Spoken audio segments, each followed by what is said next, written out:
Everyone, it's Audrey Byrne from Audrey Lynn Studios on the west side of Canada near Vancouver.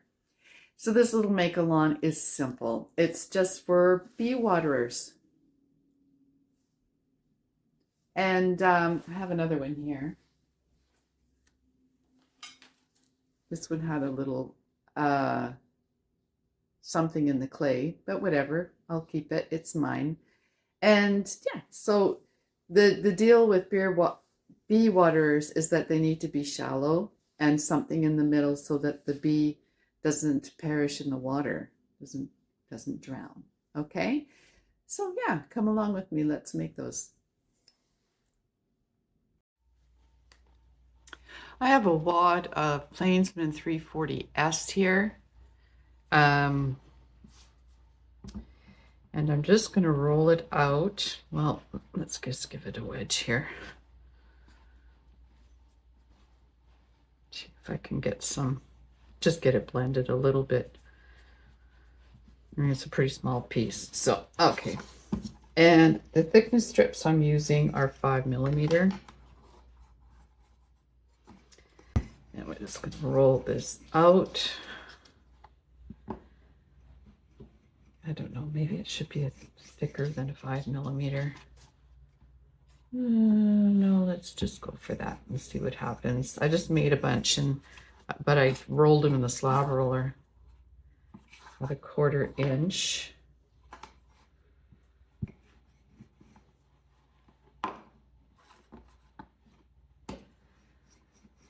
And it doesn't have to be right to the thickness strips. It's a pretty loose project, so why don't we just go, oh, that's still kind of thick.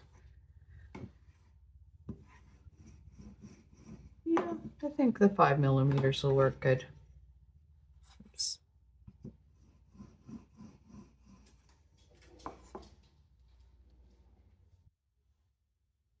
Okay.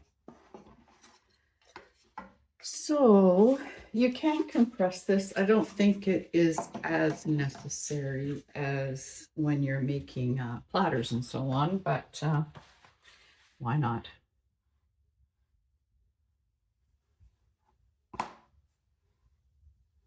There we go. And I bought this little dish at Walmart.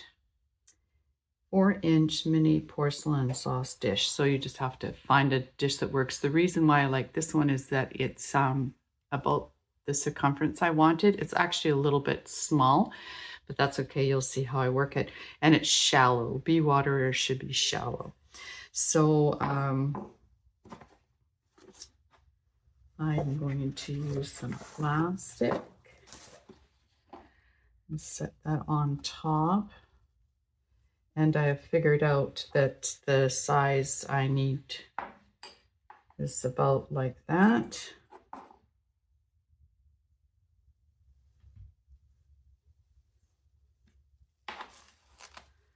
There we go. And I'm going to save that for the inside.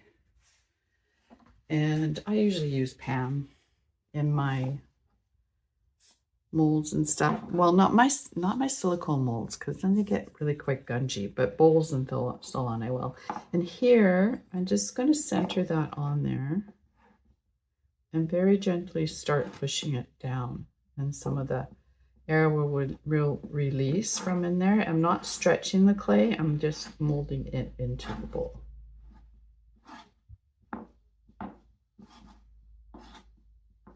And I'm trying not to push it against the rim because I don't want a rim line on the underside. There we go. Good. Just put that aside and get my sprig mold. All right, I have this sprig mold here of flowers. They're cacti, I think, really, but I use these a lot for jewelry and so on. So I'll just put a little bit of cornstarch in there and take this clay, wad it up.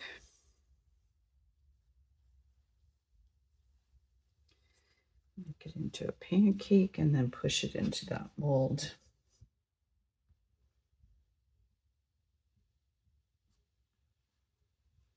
Okay, and then start taking the excess away. Now here I pulled it out of the mold, but that's okay because you can just thumb it in there.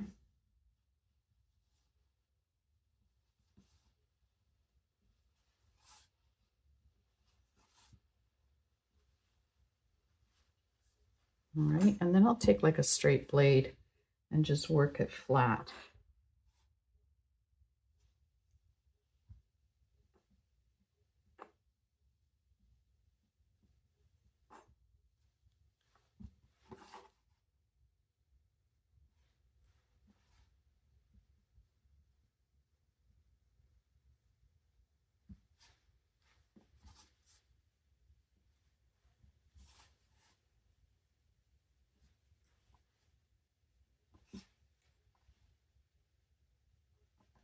There we go. Great, so this is pretty soft clay. First I'm going to score back of the flower and then pop it out. So you get that.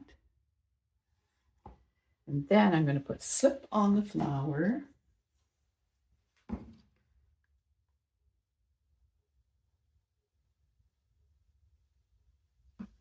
And place it in here.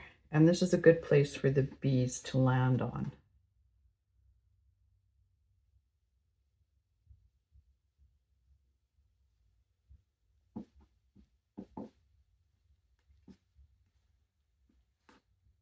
There, like that.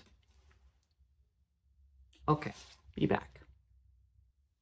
Okay, so I have a little wear board here and put some newspaper on there. It's probably not necessary. I put newspaper here so that the piece can move as it dries. This is so small, probably not necessary. Okay, anyway, this will just slide out now because I have Pam in there. And I can look at the underside here. Make sure the cracks are all filled in. Great.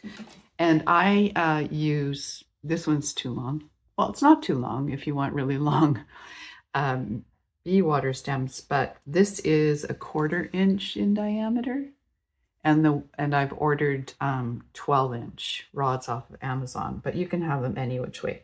So I'm just going to center that on the back of the waterer and push it down. I'm supporting the flower with my finger. Push it down fairly deep, and then roll it around so there's some room for clay shrinkage.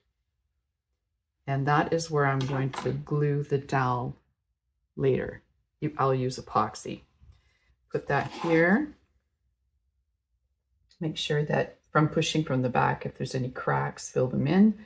And if you want, you can make this even shallower by just pushing your finger around it. There we go. And then you're just going to let that dry. Later, I'll go with my sculpting tool.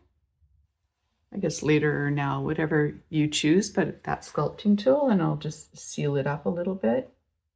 Again, not that it really matters because it's not like a food thing, or if this flower popped off, it wouldn't be such a big deal, but you know, go in here and seal it off or use a little brush to smooth things out. Make it all nice. There, so I'll show you the other ones I did. Okay, so I've done those so far, and they're stiffening up quite nicely. So see there's the hole in the back. So I can clean these up nice with a brush. And then the other ones, I did a roughly edge. So different ways you can do them. You can put like sprig molds of little bees and so on in there. This is really the only one that I had, but I actually like it because it gives it a lot of areas for the bee to land on and just grab the water without perishing in a deep water dish. I'm just cleaning these up, and I wanted to mention that this looks pretty bad right now, but this is basically a makeup brush. A makeup sponge. I bought some inexpensive ones at Dollarama, and they're great for groggy clay, all different kinds. So just a little tip there that you don't have to pay a lot for a grog clay sponge. Okay, so I'll just clean one up for you on camera.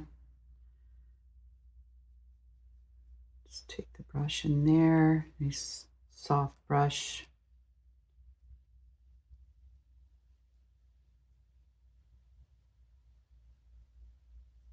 And use your fingers, they're one of your best tools.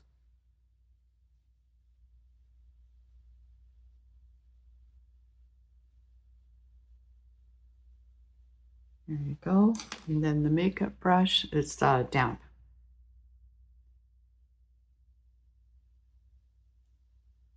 Or makeup sponge, sorry you guys. Your finger and just smooth some of these out.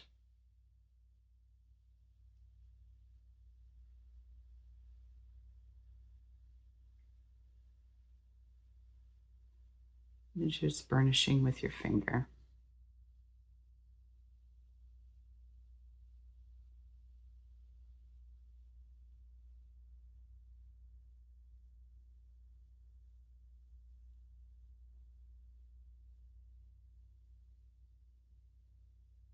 There we go. And then you can just round it out again.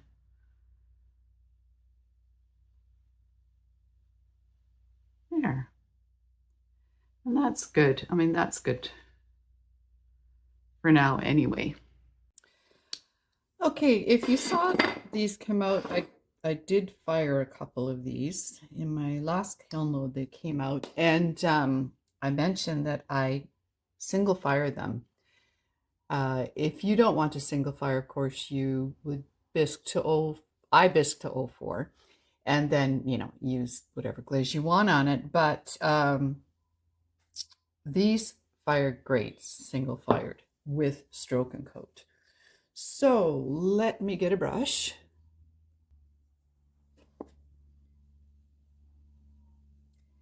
And I just glaze here because I can just set these right on my kiln shelf. So it makes them easy peasy.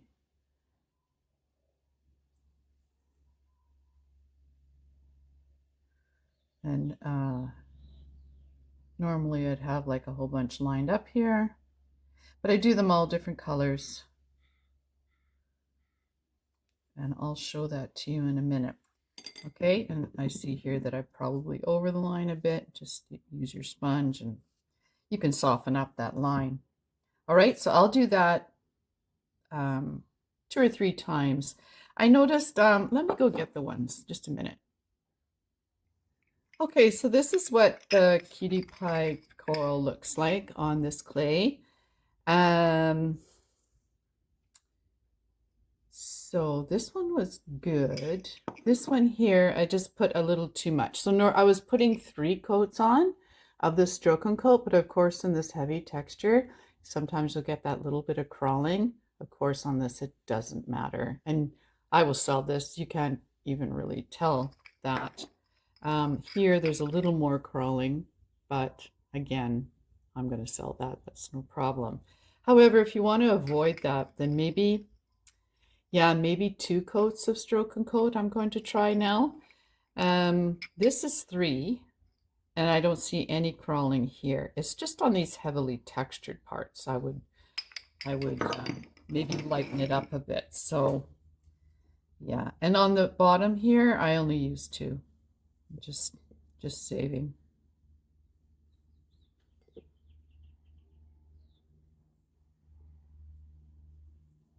There we go. Okay.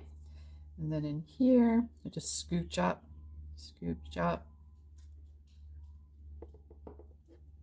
So I like these brushes I'll link to.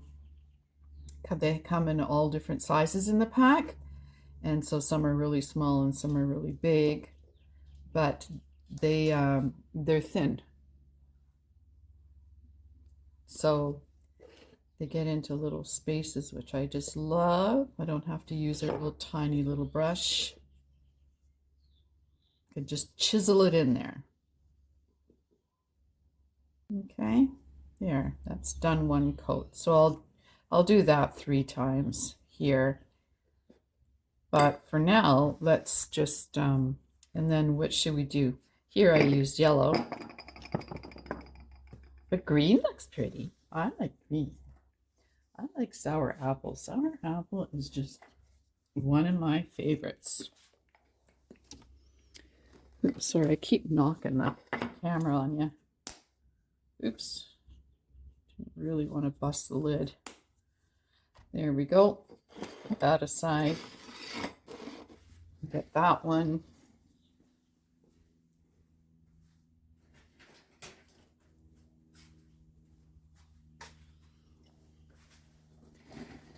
Okay.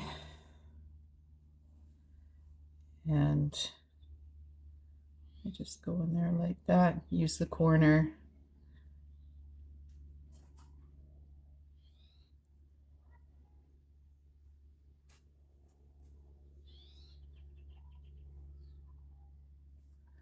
Okay.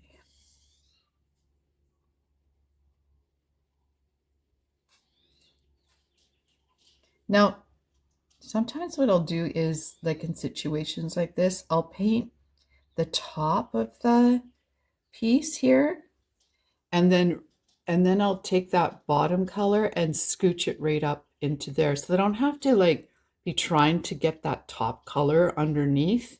And then I mean, inevitably you end up smushing it all over your top color if you do that. So I just kind of paint on top. Okay, this particular brush is really old. It is now starting to separate, so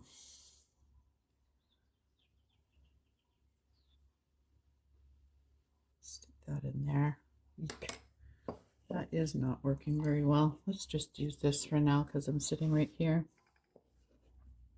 Okay, just a round. This one's number 1 round. So maybe use something a little bit bigger, but since it's sitting right here, I'm going to just use it to finish this off. Okay, so I'm going to do 2 coats of that sour apple on here this time and see how it works out. Let's just see if I can tell you what I mean. You know what I mean? Like is that going to show you? You just scooch that bottom color up on that flower, and then you don't have to worry about trying to get under there with the top color, the green. Yeah? And that'll be good enough. All right, so yeah, 3 and 2 and these are stroke and coats, and you can get speckled stroke and coats, or if you're using speckled clay, then the speckles will show through. So here are the bee waters that came out of the kiln last time. This one has a little bit of burn in it, but we're going to do it anyway. It's going to go in my garden. So what we did, right, was put a little hole in the bottom, and now we're going to epoxy these rods in there. I found these on Amazon, and I will leave a link for them. Of course, you can get longer ones. Okay, and so I have my tin foil here, and I have epoxy. This one's JB Weld. I noticed it wasn't on Amazon anymore, so now I have ordered Gorilla. And I like it. You just use your plier and the lid comes off. They've made them nice now. Okay, and then you equal parts. This one always wants to come out slower, the right one. Okay, equal parts on your tin foil. Put your lid right back on. Of course, it was this way, and I forgot already. Okay, maybe it was this way. Oh, Audrey. Oh, here we go. Here we go. Okay, there we go. One of the holes is bigger. You can see how to line it up. I just was not paying attention. So I've got a toothpick here, and we are going to bring those two together, and a chemical reaction happens, and which makes it very, very strong.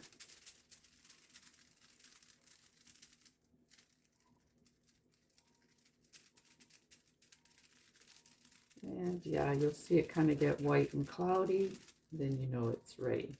So this is the same stuff I use on all my jewelry.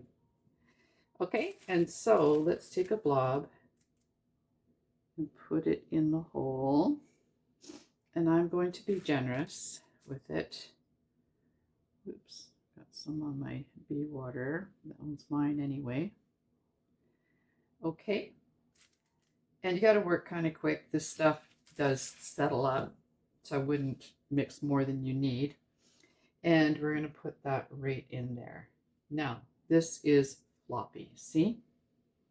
So I'm just going to let it sit like that for a second. Or you could get your tape ready early, like I didn't. And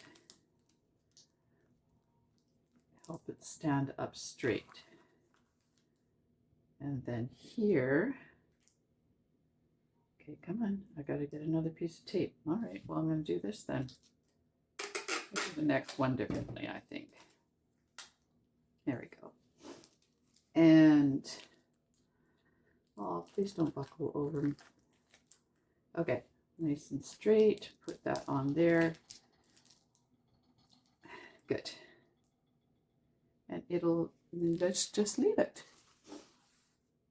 All right, how about we get tape ready? Let's see, where do we want to put it? How about right here? Right there. It's not working. Right there. There we go. And right there. We wouldn't say no to a helper. Okay, so let's put some more in here.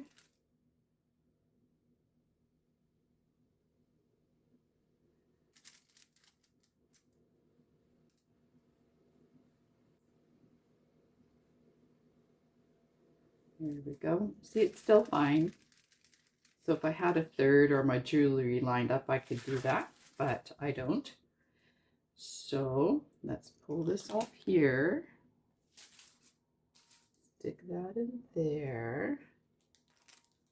That worked better. That worked a lot better. And then this one here. Okay, stick it straight up. Now, if you have a better way to do this, leave it in the comments, because the community would like to know what your idea is too. So this is what I have so far. Okay, I'm going to leave that till tomorrow. I have got other things to do, so it doesn't matter to me if I leave it until tomorrow.